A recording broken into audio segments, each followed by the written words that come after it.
നമസ്കാരം. റേറ്റിയൂർ എംപിയുടെ മറ്റൊരു അധ്യായത്തിലേക്ക് എല്ലാ പ്രേക്ഷകർക്കും സ്വാഗതം. കോട്ടയം, ചാലക്കുടി മണ്ഡലങ്ങളിലെ സിറ്റിംഗ് എംപിമാരെ വിലയിരുത്തുന്നതിന് മുൻപ് കോട്ടയം മണ്ഡലത്തിന്റെ വോട്ട് ചരിത്രത്തിലേക്ക്. കോട്ടയം, ഏറ്റുമാനൂർ, പുതുപ്പള്ളി, കടുത്തുരുത്തി, വൈക്കം, പാല, പിറവം നിയമസഭാ മണ്ഡലങ്ങളാണ് കോട്ടയം ലോക്സഭാ മണ്ഡലത്തിന് കീഴിൽ വരുന്നത്.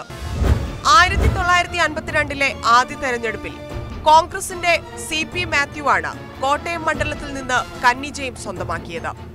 കേരള സംസ്ഥാനം രൂപീകരിക്കപ്പെട്ട ശേഷമുള്ള ആദ്യ തെരഞ്ഞെടുപ്പിൽ മാത്യു മണിയങ്ങാടൻ കോൺഗ്രസിന് ജയം സമ്മാനിച്ചു. CPI സ്ഥാനാർത്ഥിയായിരുന്ന തോമസിനെ 1/4 ലക്ഷത്തോളം വോട്ടിന്റെ വ്യത്യാസത്തിലാണ് മാത്യു മണിയങ്ങാടൻ കീഴടക്കിയത്. 62 അദ്ദേഹം ജയം ആവർത്തിച്ചു. ഇത്തവണ ഭൂരിപക്ഷം ഇരട്ടിയിലധികമാക്കി. ഹാട്രിക് ജയം ലക്ഷ്യമിട്ട് 67 അംഗത്തിനിറങ്ങിയ മാത്യു മണിയങ്ങാടന് പക്ഷേ KM എബ്രഹാമിന് മുന്നിൽ അടിതെറ്റി. 1/2 ലക്ഷത്തോളം വോട്ടിന്റെ വ്യത്യാസത്തിൽ ജയിച്ച KM എബ്രഹാം കോട്ടയം മണ്ഡലത്തിൽ ഇടതു പാർട്ടികൾക്ക് ആദ്യ ജയം നൽകി. പിന്നീട് 1971 77 80 കേരള കോൺഗ്രസിനൊപ്പം നിലകൊണ്ടു കോട്ടയം. 71 വർക്കി ജോർജും 77 80 സ്കറിയ തോമസുമാണ് വെന്നിക്കൊടി പാറിച്ചത്. 77 1/2 ലക്ഷത്തിലധികം വോട്ടിന്റെ ഭൂരിപക്ഷമുണ്ടായിരുന്നെങ്കിൽ 1980 അത് 5000 താണു. 80 ഒരു സൂചന മാത്രമായിരുന്നെന്ന് അടുത്ത തെരഞ്ഞെടുപ്പ് കാട്ടിത്തന്നു. സുരേഷ് കുറുപ്പ് എന്ന യുവ നേതാവിനെ രംഗത്തിറക്കി CPM ഇടവേളയ്ക്ക് ശേഷം കോട്ടയത്ത് മേൽക്കൈ സ്വന്തമാക്കി. 6000 വോട്ടിന്റെ വ്യത്യാസത്തിലാണ് സ്കറിയ തോമസ് അടിയറവ് പറഞ്ഞത്. 1989 കോൺഗ്രസ് ഇറക്കിയത് യുവരക്തമായ രമേശ് ചെന്നിത്തലയെ. വലതുപക്ഷത്തിന്റെ പ്രതീക്ഷ കാത്ത ചെന്നിത്തല കുറുപ്പിനെ വീഴ്ത്തി. 1991 96 വിജയിച്ച് കോട്ടയത്തിന്റെ മണ്ണിൽ പുതിയൊരു ചരിത്രവും എഴുതാനായി ചെന്നിത്തലയ്ക്ക്. UDF മണ്ഡലമെന്ന് അക്ഷരനഗരം വിധിയെഴുതിയ നാളുകൾ CPM മണ്ഡലം ഘടകകക്ഷികൾക്ക് വിട്ടു നൽകി. തമ്പാൻ തോമസും ജയലക്ഷ്മിയും പോരാടിയെങ്കിലും ചെന്നിത്തലയുടെ അശ്വമേധത്തെ തടയാനായിരുന്നില്ല. ഒടുവിൽ 98 CPM മണ്ഡലം തിരിച്ചുവാങ്ങി. പഴയ പടക്കുതിര സുരേഷ് കുറുപ്പിനെ വീണ്ടും പരീക്ഷിച്ചു. വാശിയേറിയ പോരാട്ടത്തിൽ ചെന്നിത്തലയെ വീഴ്ത്തി ചെങ്കൊടി പാറിക്കാനായി സുരേഷ് കുറുപ്പിന്. പിന്നെയും കോട്ടയത്ത് കുറുപ്പിന്റെ വിജയരഥം ഉരുണ്ടു. 2 വട്ടം കൂടി 99 പിന്നെ 2004 ജയിച്ച് ഹാട്രിക്. അടിതെറ്റിയത് കോൺഗ്രസിലെ കരുത്തരായ PC ചാക്കോയ്ക്കും ആന്റോ ആന്റണിക്കും. PC ചാക്കോയ്ക്കെതിരെ 10000-ലധികം വോട്ടിന്റെ ഭൂരിപക്ഷവും കിട്ടി. ഇതോടെ 2009 സീറ്റ് UDFൽ കേരള കോൺഗ്രസ് എമ്മിന്റെ കൈകളിലെത്തി. KM മാണിയുടെ മകൻ ജോസ് കെ മാണിയെ രംഗത്തിറക്കി. 1/2 ലക്ഷത്തിലധികം വോട്ടിന് ജയിച്ച് UDF മണ്ഡലം തിരിച്ചുപിടിച്ചു. 2014 വീണ്ടും ജോസ് കെ മാണി. ഇത്തവണ ഇടത് സ്ഥാനാർത്ഥിയായി ജനതാദൾ എസിന്റെ മാത്യു ടി തോമസ്. ഭൂരിപക്ഷം കുത്തനെ ഉയർത്തി ജോസ് കെ മാണി. 1,20,599. എന്നാൽ കാലാവധി പൂർത്തിയാവുന്നതിനു മുൻപ് മണ്ഡലത്തിലെ MP സ്ഥാനം രാജിവെച്ച് ജോസ് കെ മാണി രാജ്യസഭാ MP ആയി. അതുകൊണ്ട് തന്നെ കഴിഞ്ഞ കുറെ മാസങ്ങളായി സ്വന്തമായി MP ഇല്ലാത്ത മണ്ഡലമാണ് കോട്ടയം. വലിയ ഭൂരിപക്ഷത്തോടെ വിജയിച്ച് പാർലമെന്റിലെത്തിയ കോട്ടയത്തിന്റെ MP-യാണ് ജോസ് കെ മാണി. എന്നാൽ കാലാവധി പൂർത്തിയാവുന്നതിനു മുൻപ് സ്ഥാനം രാജിവെച്ച് രാജ്യസഭാ MP ആയി. കോട്ടയത്ത് നടത്തിയ വികസന പ്രവർത്തനങ്ങളെക്കുറിച്ച് ജോസ് കെ മാണി വിശദീകരിക്കുന്നു. എൻ്റെ വളരെയധികം പ്രോജക്റ്റുകളെല്ലാം കൂടുതലും ലോങ് ടേം പ്രോജക്റ്റുകളാണ്. അപ്പോൾ Indian institute of information technology അത് ഏതാണ്ട് 200 കോടി രൂപയുടെ പ്രോജക്റ്റാണ്. അത് IIIT എന്ന് പറയുന്നത്. മറ്റ് ഒരു സ്ഥലത്തുമില്ലാതെ ഉള്ള ഇന്നവേറ്റീവായിട്ടുള്ള കാര്യങ്ങൾ, പ്രത്യേകിച്ച് യൂത്തുമായി ബന്ധപ്പെട്ട് ഞാൻ സൂചിപ്പിച്ചതുപോലെ നമുക്ക് 1 MB 1 ഐഡിയ എന്നുള്ള പദ്ധതി, അത് ഒരു കേരളത്തിലാദ്യമായിട്ടാണ്, ഒരു പക്ഷേ രാജ്യത്താദ്യമായിട്ടാണ്. നൂതനമായ കണ്ടുപിടുത്തങ്ങൾ, ആ കണ്ടുപിടുത്തത്തിൽ നിന്ന് നമ്മുടെ പ്രാദേശിക വികസന ഫണ്ട് തന്നെ പദ്ധതിയിൽപ്പെടുത്തി, അതേതാണ്ട് 1.5 വർഷം എടുത്തു അത് പദ്ധതിയിൽപ്പെടുത്തി അതിൻ്റെ പ്രോസസ്സ് നടത്തി വരാം. സാധാരണ രീതി വികസനം എന്ന് പറഞ്ഞാൽ മുകളിൽ നിന്നൊന്ന് സാധനം വിട്ടു ഒരു പ്രോജക്റ്റ് വരും, ആ പ്രോജക്റ്റ് താഴോട്ട് കൊണ്ടുവരുന്നു, അത് പഞ്ചായത്തിൽ കൊണ്ടുവരുന്നു, വാർഡിലേക്ക് കൊണ്ടുവരുന്നു, അവിടെ ഇംപ്ലിമെൻ്റ് ചെയ്യുന്നു. ഒരു പക്ഷേ അത് അതിന് യോജിച്ചതായിരിക്കത്തില്ല. ഇത് ഓരോ പ്രദേശത്തുള്ള വികസനവുമായി ബന്ധപ്പെട്ട, മാലിന്യവുമായി ബന്ധപ്പെട്ട, ഇലക്ട്രിസിറ്റിയുമായിട്ട് ബന്ധപ്പെട്ട ഇതൊക്കെയുള്ള കാര്യങ്ങൾ വലിയ കണ്ടുപിടുത്തം. അത് വലിയൊരു മുന്നേറ്റം നമുക്ക് നടത്താൻ കഴിഞ്ഞു. അടുത്ത പ്രാവശ്യവും അതിൻ്റെ പദ്ധതികളുമായിട്ട് ഞാൻ അത് മുന്നോട്ട് പോവുകയാണ്. മുളന്തുരുത്തി തൊട്ടുള്ള അവിടെ നിന്നുള്ള major railway stations, Mulanthuruthy, Piravom road, Vaikom road, Kuruppanthara, Ettumanoor, Kottayam, Chingavanam, ഈ എല്ലാ സ്റ്റേഷൻസും ആദർ സ്റ്റേഷനായിട്ട് 7 വർഷക്കാലം മുമ്പ് പ്രഖ്യാപിച്ചു. അതിനുശേഷം അതിൻ്റെ നടപടികൾ നടന്നു. എത്രയോ നമ്മളൊന്ന് പോയി നോക്കി, എത്രയോ മനോഹരമായി മുഴുവൻ ടൈൽസിട്ട് റൂഫിട്ട് അടിസ്ഥാന സൗകര്യങ്ങൾ ഉണ്ടാക്കിയെടുത്തു. മാത്രമല്ല ഇന്നിപ്പം കോട്ടയം റെയിൽവേ സ്റ്റേഷൻ പരിമിതികളുണ്ട്, സ്ഥലക്കുറവുണ്ട്. അവിടെ ആ ഗുഡ് ഷെഡിൻ്റെ അവിടെ സെക്കൻഡ് എൻട്രി ഇപ്പോൾ സാങ്ഷനാക്കിയിരിക്കുകയാണ്. ആ സെക്കൻഡ് എൻട്രി വരുന്നു എന്ന് മാത്രമല്ല, പാർക്കിങ്ങിന് വേണ്ടി ആദ്യമായി കേരളത്തിൽ മൾട്ടി ഫ്ലോർ പാർക്കിംഗ്, സ്ഥലം കുറവായതുകൊണ്ട് മൾട്ടി ഫ്ലോർ പാർക്കിംഗ് അതിപ്പോൾ തുടങ്ങിക്കഴിഞ്ഞു. ആ മൾട്ടി ഫ്ലോർ പാർക്കിംഗ് കോൺക്രീറ്റ് ജംഗിളല്ല, സിമെൻറ്റിനകത്തില്ല. ഇത് സ്റ്റീൽ ഉപയോഗിച്ചിട്ട് നട്ടും ബോൾട്ട് ഉപയോഗിച്ചിട്ട് ചെയ്തിട്ട് ഏതാണ്ട് 300ഓളം ബൈക്കുകൾ പല തട്ടുകളിലായിട്ട് നമുക്ക് പാർക്ക് ചെയ്യാൻ കഴിയും. അവിടെ ഒരു ശബരിമലയ്ക്ക് വേണ്ടി ഒരു അമ്യൂണിറ്റി സെൻറ്റർ നമുക്ക് സ്റ്റാർട്ട് ചെയ്യുവാൻ കഴിഞ്ഞു. അപ്പോൾ റെയിൽവേ വികസനവുമായി ബന്ധപ്പെട്ടുള്ള കാര്യങ്ങൾ നമുക്ക് വലിയ ഒരു ഇതാണ്. എന്തിനാണ് റെയിൽവേ സ്റ്റേഷൻ മതം ഷിഫ്റ്റ് ചെയ്തു. ഏറ്റുമാനൂർ കല്ലറ റോഡിലേക്കുള്ള സ്റ്റേഷനായിരുന്നു. അവിടെ ആൾക്കാർക്ക് പോകാൻ വലിയ ബുദ്ധിമുട്ടായിരുന്നു.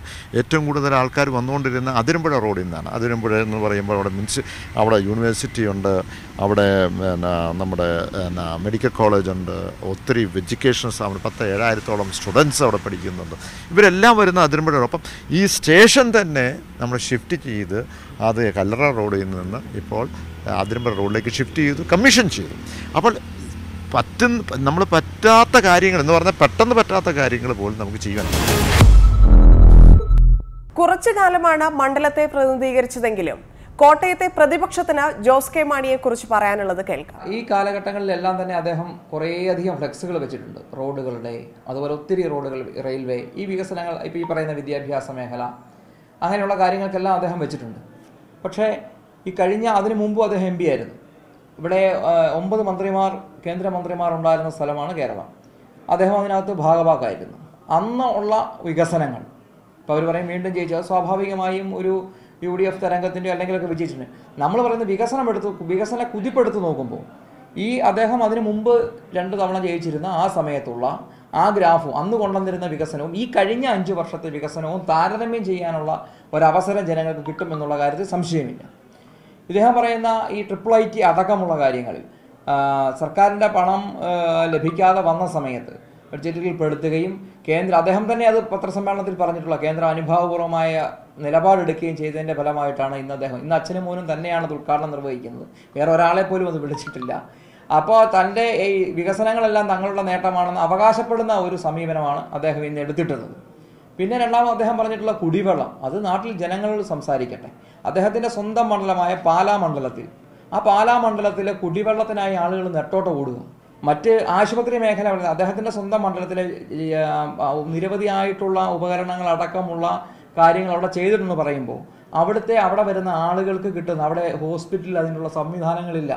ഉപകരണമുണ്ടെങ്കിൽ അത് പ്രവർത്തിപ്പിക്കാനുള്ള ആളില്ല.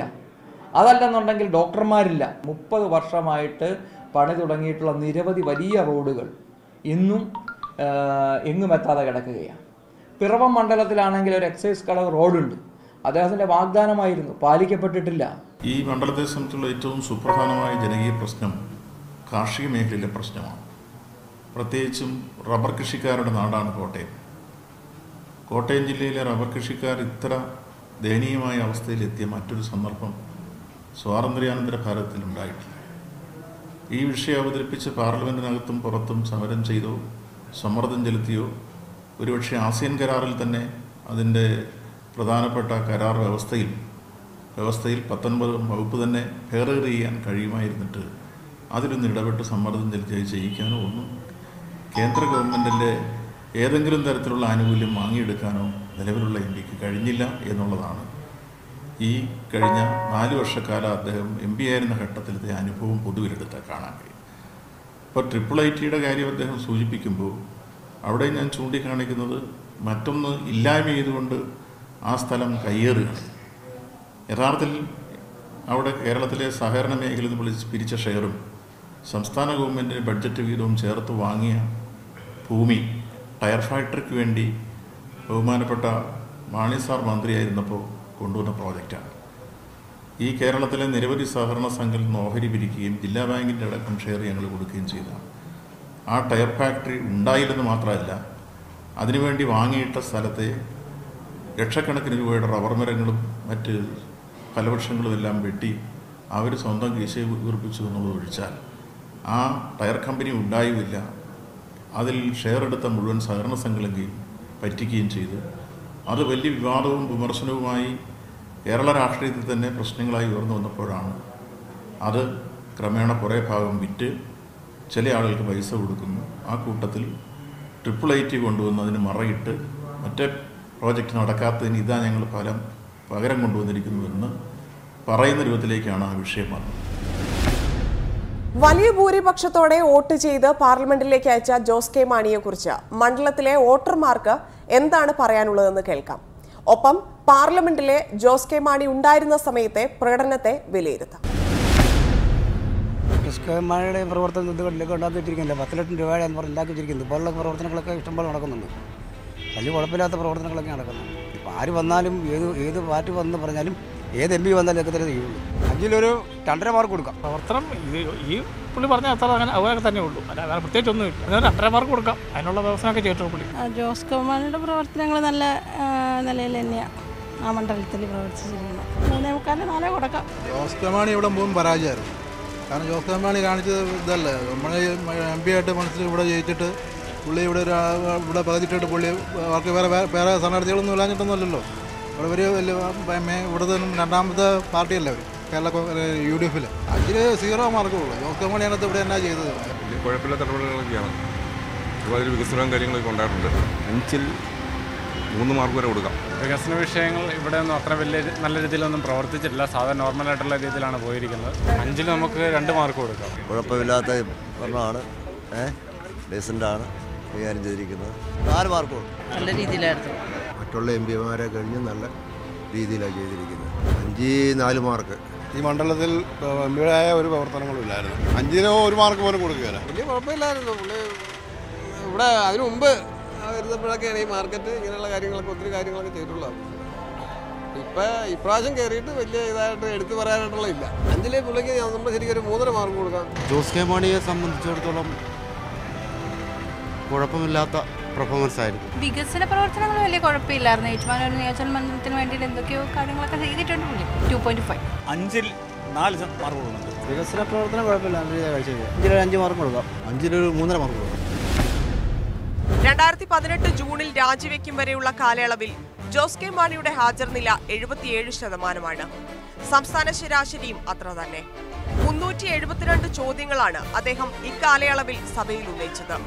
അപ്പോഴത്തെ സംസ്ഥാന ശരാശരിയേക്കാൾ 2 എണ്ണം മാത്രം പിന്നിൽ. സ്വകാര്യ ബില്ലുകൾ ഒന്നും അവതരിപ്പിച്ചിട്ടില്ല. സംസ്ഥാന ശരാശരി 3-ഉം ദേശീയ ശരാശരി 2-ഉം. 109 ചർച്ചകളിലാണ് കോട്ടയം MP ഈ കാലയളവിൽ പങ്കെടുത്തത്. 119 സംസ്ഥാന ശരാശരി. MP ഫണ്ട് ചെലവഴിക്കുന്നതിൽ പക്ഷേ ശരാശരിയിലും താഴെയാണ് ജോസ് കെ മാണി. റിലീസ് ചെയ്ത 17.5 കോടിയിൽ ചെലവഴിച്ചത് 14.5 കോടി മാത്രം. ഇത്തവണ തീപാറും പോരാട്ടമായിരിക്കും കോട്ടയം മണ്ഡലത്തിൽ നടക്കുക. CPM-ന്റെ VN വാസവനും കേരള കോൺഗ്രസ് എമ്മിന്റെ തോമസ് ചാഴികാടനും തമ്മിലാണ് പ്രധാന പോരാട്ടം. ചാലക്കുടി മണ്ഡലത്തെക്കുറിച്ചാണ് റേറ്റിയോർ MP ഇനി വിലയിരുത്തുന്നത്. മണ്ഡലത്തിലെ MP ഇന്നസെന്റിനെ കുറിച്ച് പറയുന്നതിന് മുൻപ് ചാലക്കുടിയിലെ വോട്ട് ചരിത്രം നോക്കാം. തൃശൂർ ജില്ലയിലെ കയ്പമംഗലം, കൊടുങ്ങല്ലൂർ, ചാലക്കുടി, എറണാകുളം ജില്ലയിലെ പെരുമ്പാവൂർ, അങ്കമാലി, ആലുവ, കുന്നത്തുനാട് എന്നീ നിയമസഭാ മണ്ഡലങ്ങൾ ചേരുന്നതാണ് ചാലക്കുടി പാർലമെന്റ് മണ്ഡലം. ഇന്ത്യൻ നാഷണൽ കോൺഗ്രസിന്റെ ഉരുക്കുകോട്ടയായിരുന്നു പഴയ മുകുന്ദപുരം ലോക്സഭാ മണ്ഡലം. പനമ്പിള്ളി ഗോവിന്ദമേനോനെയും AC ജോർജിനെയും K കരുണാകരനെയും ഒക്കെ ലോക്സഭയിലെത്തിച്ച മണ്ഡലം.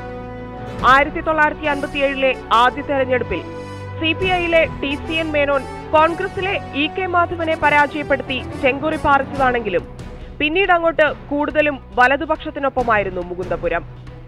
1980 E ബാലാനന്ദനും 2004 ലോനപ്പൻ നമ്പാടനും ഇടതുപക്ഷത്തിനായി ജനം നേടിയ ചരിത്രവുമുണ്ട്. 2004 പുനർനിർണയത്തിനൊടുവിൽ മുകുന്ദപുരം മണ്ഡലം ഇല്ലാതായി. പകരം രൂപം കൊണ്ടതാണ് ചാലക്കുടി. മുകുന്ദപുരം പോലെ തൃശൂർ, എറണാകുളം ജില്ലകളിലെ നിയമസഭാ മണ്ഡലങ്ങൾ ചേർന്നതാണ് ചാലക്കുടി. 2004 പൊതുതെരഞ്ഞെടുപ്പിൽ K കരുണാകരന്റെ മകൾ പത്മജ വേണുഗോപാലിനെ 1 ലക്ഷത്തിലേറെ വോട്ടിനാണ് മുകുന്ദപുരത്ത് ലോനപ്പൻ നമ്പാടൻ പരാജയപ്പെടുത്തിയത്. പക്ഷേ 2009 ചാലക്കുടിയായി പുനരവതരിപ്പിച്ചപ്പോൾ KP ധനപാലൻ കോൺഗ്രസിനു വേണ്ടി മണ്ഡലം തിരിച്ചുപിടിച്ചു. അഡ്വക്കേറ്റ് UP ജോസഫ് ആയിരുന്നു അന്ന് ഇടതു സ്ഥാനാർത്ഥി. ജയിച്ചെങ്കിലും 2004 ലോനപ്പൻ നമ്പാടൻ സ്വന്തമാക്കിയ ഭൂരിപക്ഷം ധനപാലിന് കിട്ടിയിരുന്നില്ല. 71,679 വോട്ടിന്റെ ജയം. കഴിഞ്ഞ തെരഞ്ഞെടുപ്പിൽ KP ധനപാലനും PC ചാക്കോയും മണ്ഡലങ്ങൾ വെച്ചുമാറിയപ്പോൾ ചാലക്കുടി നിലനിർത്തേണ്ട ചുമതല PC ചാക്കോയ്ക്കായി. തന്ത്രപരമായ നിലപാടായിരുന്നു തെരഞ്ഞെടുപ്പിൽ ഇടതുപക്ഷത്തിന്റേത്. സിനിമാ നടനായ ഇന്നസെന്റിനെ സ്വതന്ത്ര സ്ഥാനാർത്ഥിയായി കളത്തിലിറക്കി. തെരഞ്ഞെടുപ്പ് ഫലം വന്നപ്പോൾ PC ചാക്കോ ഞെട്ടി. ഇന്നസെന്റ് 13,884 വോട്ടുകൾക്ക് വിജയിച്ചു. ചാക്കോയ്ക്ക് എതിരാളിയായി ഇന്നസെന്റിനെ ഇറക്കിയ നീക്കത്തിനെതിരെ CPM-ന് പാർട്ടിക്കുള്ളിൽ നിന്ന് തന്നെ ഏറെ ആക്ഷേപം കേൾക്കേണ്ടി വന്നെങ്കിലും തെരഞ്ഞെടുപ്പിലെ വിജയം എല്ലാ വിമർശനങ്ങൾക്കുമുള്ള മറുപടിയായി. ചാലക്കുടി മണ്ഡലത്തിന്റെ സമഗ്ര വികസനത്തിന് എന്തൊക്കെ ചെയ്തുവെന്ന് MP ഇന്നസെന്റ് തന്നെ വിശദീകരിക്കുന്നു. MP ആയതിനു ശേഷം നമ്മൾ തുടങ്ങുമ്പോൾ നിങ്ങൾക്കൊക്കെ അറിയാവുന്ന കാര്യമാണ്, എനിക്ക് ഇങ്ങനെയുള്ള കാര്യങ്ങൾ എത്രത്തോളം അറിയാം എന്നൊക്കെ. പക്ഷേ നമ്മുടെ കൂടെയുള്ളവർ നമ്മളെ വേണ്ടപ്പെട്ട രീതിയിൽ മുന്നിലേക്ക് നയിച്ചത് കൊണ്ടാണ് എനിക്ക് പലതും ചെയ്യാനായിട്ട് എനിക്ക് സാധിച്ചത്. ഞാൻ ഒരു 3-4 പ്രാവശ്യമാണ് ഞാൻ പാർലമെൻറ്റിൽ സംസാരിച്ചിട്ടുള്ളൂ. ആ സംസാരിച്ചത് നമുക്ക് വളരെ വേണ്ടപ്പെട്ട കാര്യങ്ങൾ തന്നെയാണ്. ജീവിതത്തിൽ ഇന്ന് വരെ വെളിച്ചം കാണാത്ത, വൈകുന്നേരമാകുമ്പോൾ നാഗത്താംപറയിലുള്ള ആദിവാസികൾ താഴെ വരെയാണ് മൃഗങ്ങളെ പേടിച്ചിട്ട്. അവരുടെ കയ്യിൽ ഈ പറഞ്ഞതുപോലെ അവിടെ കറണ്ടോ കാര്യങ്ങളോ ഇല്ല. പക്ഷെ നമുക്ക് വളരെ അവിടെ വോട്ട് എന്ന് പറയുന്നത് 20 വോട്ടാണ് ഉള്ളത്. അത് കോടശ്ശേരി. അപ്പൊ ഈ ചാലക്കുടി ഈ 20 വോട്ടേ അവിടെ ഉള്ളൂ. അപ്പൊ നമ്മളിവിടെ മാറി മാറി ഭരിച്ചിരുന്ന ആളുകൾ ആരൊക്കെയാണെന്ന് നിങ്ങൾക്കും എനിക്കും ഒക്കെ അറിയാവുന്ന ആൾക്കാരാണ്. ഇവരാരും അങ്ങനെ തിരിഞ്ഞു നോക്കിയിട്ടില്ല. നമ്മളത് ചെയ്തപ്പോൾ ഉള്ളൊരു കാര്യം എന്താണെന്ന് വെച്ചാൽ, നമ്മൾ ടൗണിലുള്ളവരും കണ്ടുണ്ട് അവർ മോശക്കാരാണെന്നല്ല പറയണേ. അവരുടെ മുറുക്കിയിട്ട് ആ ചുവന്ന ചുണ്ട് വെച്ചിട്ട് അവരിപ്പം എന്നെ കാണുമ്പോൾ ഒന്ന് പുഞ്ചിരിക്കും. ഒരുപാട് കാര്യങ്ങൾ നമുക്ക് ചെയ്യാൻ പറ്റും. ഇനിയിപ്പോൾ ഞാൻ ഇല്ലെങ്കിൽ തന്നെ ഇനി അടുത്ത ആൾ വരുമ്പോൾ നമ്മൾ നന്നായിട്ട് ചെയ്താലേ അടുത്ത ആൾ വരുമ്പോൾ അതിനേക്കാളും നന്നായിട്ട് ചെയ്യുള്ളൂ. വൃത്തിയുള്ള സ്ഥലത്ത് വന്നാലാണ് സിഗരറ്റ് വലിച്ചു കഴിഞ്ഞിട്ട് താഴെ ഇടാതെ കുറ്റി വേറെ സ്ഥലത്ത് കളയും. അതല്ലെങ്കിൽ അവിടെ തന്നെ ഇട്ട് മാക്കി എന്ന് പറഞ്ഞതുപോലെ എനിക്ക് ഈ വാസ്തവത്തിൽ എന്നെക്കാളും മുമ്പുണ്ടായിരുന്ന ആൾക്കാർ എന്നെ സഹായിച്ചിരിക്കുകയാണ്. ഒരു ടെക്നോളജി സെൻറ്റർ അങ്കമാലിയിൽ അനുവദിച്ചു. അതൊരു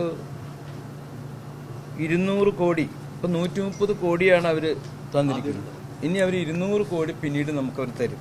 അപ്പോൾ ആ ടെക്നോളജി സെൻറ്റർ എന്ന് പറയുന്ന സംഭവം ഉണ്ടായി കഴിഞ്ഞിട്ടുണ്ടെങ്കിൽ കുറേ പേർക്ക് ജോലി, അതുപോലെ തന്നെ അതിൻ്റെ കീഴിലുള്ള അത് എന്താണ് അവിടെ ചെയ്യുന്നത്, പല ആളുകൾക്കും പല ബിസിനസ്സുകൾ ചെയ്യാനുള്ള അങ്ങനെയുള്ളൊരു വലിയ സംഭവമാണത്. അതുപോലെ തന്നെ ആയുഷ് ആശുപത്രി ചാലക്കുടിക്ക് അതൊരു 156 കോടി രൂപയാണ്. അതിനിപ്പോൾ നമുക്കൊരു 50 സെൻറ്റ് സ്ഥലം ചാലക്കുടി മുനിസിപ്പാലിറ്റി നമുക്ക് തന്നു. അപ്പോൾ അടുത്ത് തന്നെ നമ്മുടെ മിനിസ്റ്റർ ശൈലജ മിനിസ്റ്റർ അവർ വന്നു കഴിഞ്ഞാൽ നമ്മൾ അതിൻ്റെ കാര്യങ്ങളിലേക്ക് നമ്മൾ നീങ്ങും. അതുപോലെ മുടങ്ങിക്കിടന്ന ഒരു സംഭവമാണ് ESI ഡിസ്പെൻസറി. ധനപാലൻ്റെ കാലത്ത് കൊടിക്കുന്നിൽ സുരേഷ് അദ്ദേഹം വന്ന് കല്ലിട്ടിട്ട് അങ്ങനെ കിടക്കുകയായിരുന്നു. അപ്പോൾ നമ്മൾ അത് പോയി കണ്ട് അതിനൊരു 3 കോടി രൂപ അവർ തരികയാണ്. അപ്പോൾ നമ്മളതും തുടങ്ങാൻ പോകണം. അത് നമ്മൾ മൊത്തത്തിൽ ഈ PMGSY 23 റോഡുകൾ നമ്മൾ ഉണ്ടാക്കിയെടുത്തു. 32 കോടി രൂപ അവരനുവദിച്ചു. അതുപോലെ തന്നെ ഈ കേന്ദ്ര റോഡ് ഫണ്ട് CRF 8 റോഡുകൾ അതിന് നമുക്ക് അവർ അയച്ച് തന്നിരിക്കുന്നത് 123 കോടി രൂപയാണ്. പിന്നെ ഇവിടെയുള്ള ഹോസ്പിറ്റലുകളിൽ 5 ഹോസ്പിറ്റലുകളിൽ ചാലക്കുടി, അങ്കമാലി, ആലുവ, പെരുമ്പാവൂർ, കൊടുങ്ങല്ലൂർ എന്നീ സ്ഥലങ്ങളിലൊക്കെ മാമോഗ്രാമും അതുപോലെ ഈ ഡയാലിസിസ് അതൊക്കെ നമ്മൾ ചെയ്തു. അപ്പോൾ 4 കോടി 10 ലക്ഷം രൂപ അതിനുവേണ്ടി മാത്രം നമുക്ക് ചിലവായിട്ടുണ്ട്. അപ്പോൾ അത് ആ മാമോഗ്രാം അതൊക്കെ നടന്നുകൊണ്ടിരിക്കുന്ന കാര്യങ്ങളാണ്. 75 സ്കൂളുകൾക്ക് നമ്മൾ സ്മാർട്ട് ക്ലാസ്സുകൾ കൊടുത്തു കഴിഞ്ഞു. ഇപ്പോൾ ഗവൺമെൻറ്റും കൊടുക്കുന്നുണ്ട് സ്മാർട്ട് ക്ലാസ്സുകളൊക്കെ. അപ്പോൾ നമ്മൾ 75 സ്കൂളുകൾക്ക് നമ്മൾ കൊടുത്തു. MP-യും നടനുമായ ഇന്നസെന്റ് വീണ്ടും ചാലക്കുടിയിൽ മത്സരിക്കാനിറങ്ങുമ്പോൾ അദ്ദേഹത്തിന്റെ മണ്ഡലത്തിലെ പ്രവർത്തനങ്ങളെ പ്രതിപക്ഷം എങ്ങനെയാണ് വിലയിരുത്തുന്നതെന്ന് നോക്കാം. MP എന്ന രീതിയിൽ ഇന്നസെന്റിന്റെ പ്രവർത്തനം സ്വാഭാവികം നമുക്കെല്ലാവർക്കും അറിയാം, ഒരു രാഷ്ട്രീയ പ്രവർത്തകൻ്റെ ഏത് പാർട്ടിയിലാണെങ്കിലും അതുപോലെ ജനങ്ങളുമായി ഇടപഴകി എല്ലാ പരിപാടികളിലും പങ്കെടുക്കാനും ശ്രദ്ധിക്കാനും അദ്ദേഹത്തിന് കഴിഞ്ഞില്ല എന്നുള്ളത് യാഥാർത്ഥ്യമാണ്. അദ്ദേഹം സിനിമാ രംഗത്തുണ്ടായിരുന്ന ഒരാളാണ്. സ്വാഭാവികമായും രാഷ്ട്രീയ രംഗത്തോ പാർലമെൻറ്റ് രംഗത്തോ ഒക്കെ കടന്നു വരുമ്പോൾ അദ്ദേഹം വിചാരിച്ചാൽ പോലും പൊതുപ്രവർത്തകരായ രാഷ്ട്രീയ പ്രവർത്തകരായ ജനപ്രതിനിധികൾ ഓടി നടക്കുന്നത് പോലെ എത്തുന്നത് പോലെ അദ്ദേഹത്തിന് കഴിഞ്ഞിട്ടില്ല എന്ന അതിന് മുമ്പ് 5 വർഷം അവിടെ ജനപ്രതിനിധിയാകാൻ അവസരമുണ്ടായപ്പോൾ ചാലക്കുടി പാർലമെൻറ്റ് നിയോജകമണ്ഡലത്തിലെ എല്ലാ മുക്കിലും മൂലയിലും എല്ലാ പരിപാടികളിലും വളരെ ശ്രദ്ധിച്ച് ഓടിയെത്താൻ ശ്രമിച്ചിട്ടുള്ള ഒരാളാണ് ഞാൻ. അപ്പോൾ ഒരു താരതമ്യം അവിടെ സ്വാഭാവികമായിട്ടുണ്ട്. അപ്പോൾ അതുകൊണ്ട് അത് അദ്ദേഹത്തിൻ്റെ കുറ്റമല്ല, അദ്ദേഹത്തിൻ്റെ പ്രവർത്തന മേഖല ഇതല്ലായിരുന്നു. കടന്നു വന്നതിൻ്റെ ഭാഗമായിട്ട് അദ്ദേഹം ഒരു ജനപ്രതിനിധി എന്ന രീതിയിൽ പരാജയമായിരുന്നു. ചാലക്കുടിയിലെ വോട്ടർമാർക്കും MP-യെക്കുറിച്ച് ചിലത് പറയാനുണ്ട്. ഒപ്പം അദ്ദേഹത്തിന്റെ പാർലമെന്റിലെ പ്രകടനത്തെയും വിലയിരുത്താം. ഇവിടെ MP ആയതിനു ശേഷം മുൻകാലങ്ങളെ അപേക്ഷിച്ച് ഈ മണ്ഡലത്തിൽ ഒട്ടനവധി വികസന പ്രവർത്തനങ്ങൾ നടന്നിട്ടുണ്ട് എന്നുള്ളതാണ് എൻ്റെ വ്യക്തിപരമായ അനുഭവം. ഒരു സിനിമാക്കാരനെന്നുള്ള രീതി വിട്ടിട്ട് സാധാരണ MP-മാർ ചെയ്യുന്ന വികസന പ്രവർത്തനങ്ങളുടെ അപ്പുറത്ത് നിന്നുകൊണ്ട് ഇന്നസെൻറ്റിന് ചെയ്യാൻ സാധിച്ചു എന്നുള്ളതാണ് ഈ 5 വർഷത്തെ പ്രവർത്തനങ്ങളെ വിലയിരുത്തുമ്പോൾ നമുക്ക് തോന്നുന്നത്. ഇവിടെ അങ്ങനെ പോയി കഴിഞ്ഞിട്ട് പുള്ളി അങ്ങനെ വരവൊന്നുമില്ല. പക്ഷേ പുള്ളി ഓരോ കാര്യങ്ങൾക്കൊക്കെ എന്നാൽ അതിൻ്റേതായ കാര്യങ്ങളൊക്കെ വരുന്നുണ്ട്. കുഴപ്പമൊന്നുമില്ലാത്തൊരു വ്യക്തിയാണ്. പിന്നെ നമുക്ക് വലിയ ഉപകാരങ്ങൾ ചെയ്യാൻ ആളെ കൊണ്ട് പറ്റാവുന്നല്ലേ ആൾക്ക് പറ്റുള്ളൂ. ഈ ചാലക്കുടി മണ്ഡലത്തിൽ നിന്ന് ജയിച്ച ഇന്നസെൻ്റ് ഈ ജയിച്ചു പോയതിന് ശേഷം ഈ മുനിസിപ്പാലിറ്റി വരുന്നത് ഒരു പ്രാവശ്യം കണ്ടേ വന്നിട്ടുള്ളൂ. പിന്നെ സജീവമായി വെള്ളപ്പൊക്കം ഉണ്ടായ സമയത്തൊന്നും MP-യുടെ സാന്നിധ്യം ഇവിടെ വളരെ കണ്ടില്ല. പിന്നെ നമ്മൾ കേരളത്തിൻ്റെ ഒരറ്റം മുതൽ മറ്ററ്റം വരെ സഞ്ചരിക്കുമ്പോൾ MP-യുടെ ഫണ്ടിൽ നിന്ന് ഇത് അനുവദിച്ചു ഇങ്ങനെ അനുവദിച്ചു എന്നുള്ള ബോർഡുകൾ കാണാം. അതുപോലെ തന്നെ ഈ മണ്ഡലത്തിൽ MP-യുടെ ഫണ്ടിൽ നിന്ന് അനുവദിച്ച കെട്ടിടങ്ങളോ അല്ലെങ്കിൽ സ്ഥാപനങ്ങളോ എടുത്ത് പറയത്തക്കതായിട്ട് ഒന്നും തന്നെ ഇല്ല. ഇവിടെ നാട്ടിലേക്ക് ഇറങ്ങി ചെന്ന് പാവങ്ങൾക്ക് വേണ്ടതെല്ലാം ചെയ്യാനായിട്ട് അങ്ങനത്തെ ഒരു MP-യാണ് നമുക്കിവിടെ വേണ്ടത്, ഈ നാടിന് വേണ്ടത്. ഇത് ഈ പറഞ്ഞ പോലെ തന്നെ സംഭവങ്ങൾ ഇപ്പോൾ പ്രളയം വന്നു, MP-യുടെ പാർക്കിയ ഭാഗത്ത് എന്തുണ്ടായിട്ടുണ്ട്, എന്തെല്ലാം ചെയ്യാൻ കഴിയും, അതൊന്നും ഇവിടെ ഉണ്ടായിട്ടില്ല. പുള്ളി വല്ലപ്പോഴൊക്കെ വരും, വല്ലപ്പോഴൊക്കെ പോവാം, തന്നെ വന്നു പോവും. മറ്റുള്ള ആൾക്കാരൊക്കെ ഇടയ്ക്കൊക്കെ വന്നുകൊണ്ടിരുന്നായിരുന്നു. കുഴപ്പമില്ല, നല്ല രീതിയിൽ തന്നെ കൈകാര്യം ചെയ്തിട്ടുണ്ട്. കാര്യം സിനിമാ നടനാണെങ്കിലും പുള്ളിയുടെ തിരക്കൊക്കെ ഒഴിവാക്കിയിട്ട് കാര്യങ്ങൾക്കെല്ലാം എൻ്റെ അഭിപ്രായത്തിലൊന്നും മോശമൊന്നുമില്ല. നല്ലൊരു അഭിപ്രായമാണ് പുള്ളിയെ പറ്റി എല്ലാവരും പറയണതും. നല്ല പ്രവർത്തനമായിരുന്നു. ആകെ 42 ചർച്ചകളിലാണ് അദ്ദേഹം പങ്കെടുത്തത്. സംസ്ഥാന ശരാശരി 142ഉം ദേശീയ ശരാശരി 67ഉമാണ്. ഒരു സ്വകാര്യ ബിൽ പോലും അവതരിപ്പിച്ചിട്ടില്ല. ആകെ ചോദിച്ച ചോദ്യങ്ങൾ 217. സംസ്ഥാന ശരാശരി ഇക്കാര്യത്തിൽ 422ഉം ദേശീയ ശരാശരി 292ഉമാണ്. ലോക്സഭയിലെ ഹാജർ നിലയിലും സംസ്ഥാന ദേശീയ ശരാശരിയേക്കാൾ പിന്നിലാണ് ഇന്നസെന്റ്. സംസ്ഥാന ശരാശരി 77ഉം ദേശീയ ശരാശരി 80ഉമായിരിക്കെ ഇന്നസെന്റിന്റെ ഹാജർ നില 69% മാത്രമാണ്. എന്നാൽ MP ഫണ്ട് വിനിയോഗത്തിൽ മുന്നിലാണ് ചാലക്കുടി MP. റിലീസ് ചെയ്ത 17.5 കോടി രൂപ ഏതാണ്ട് പൂർണ്ണമായും ചിലവാക്കിയിട്ടുണ്ട് ഇന്നസെന്റ്. റേറ്റ് യുവർ MP-യുടെ ഈ എപ്പിസോഡ് ഇവിടെ പൂർണ്ണമാവുന്നു. മറ്റ് 2 മണ്ഡലങ്ങളുമായി വീണ്ടും കാണാം. നമസ്കാരം.